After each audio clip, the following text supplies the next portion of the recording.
तो आज हम लोग पढ़ने जा रहे हैं बेल्जियम और श्रीलंका के बारे में, जो कि कहाँ पे है, क्लास 10 के चैप्टर 1 में है। तो बेल्जियम और श्रीलंका।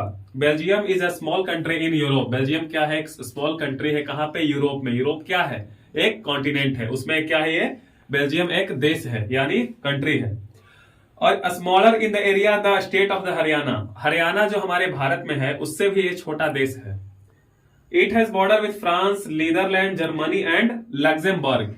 इसका जो बॉर्डर है, ये जो देश है, इसका बॉर्डर कहाँ लगता है, फ्रांस में लगता है, और हरियाणा जो नीदरलैंड है वहां पे लगता है, जर्मनी में लगता है, और लग्जमबर्ग में लगता है। इसका जो पॉपुलेशन है वो 1 करोड़ के लगभग है, यानी एक छोटा सा देश लेकिन एक विकसित देश ऐसा प्रतीत हो रहा है। About half of the population of Haryana. Haryana का जो पॉपुलेशन है उससे क्या है, हाफ है। हम लोग इसके बाद देखेंगे the ethnic composition of this small country is very complex. Of the country's total population 59% lives in the Flemish region and speaks the. ये जो कंट्री है, इसके जो 59% लोग हैं ये फ्लेमिश रीजन में रहते हैं, और इसके जो 59% लोग हैं वो कौन सा लैंग्वेज बोलते हैं, वो डच लैंग्वेज बोलते हैं। डच लैंग्वेज बोलते हैं। तो और जो बाकी 40% जो पीपुल वहां के बच गए वो वेलोनिया रीजन में रहते हैं, जो कि फ्रेंच बोलते हैं। तो यहाँ पे कौन कौन सा भाषा बोला जाएगा, एक डच बोला जाएगा और एक फ्रेंच बोला जाएगा।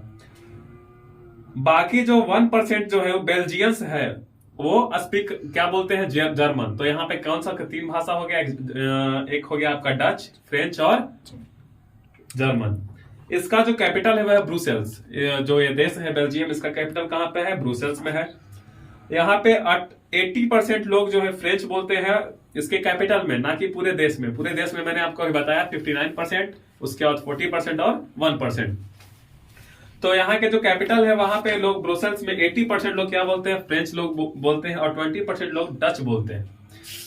जो माइनॉरिटी यानी वहां का जो छोटा समुदाय यानी माइनॉरिटी है, जो फ्रेंच स्पीकिंग कम्युनिटी है, वो रिच है और पावरफुल है।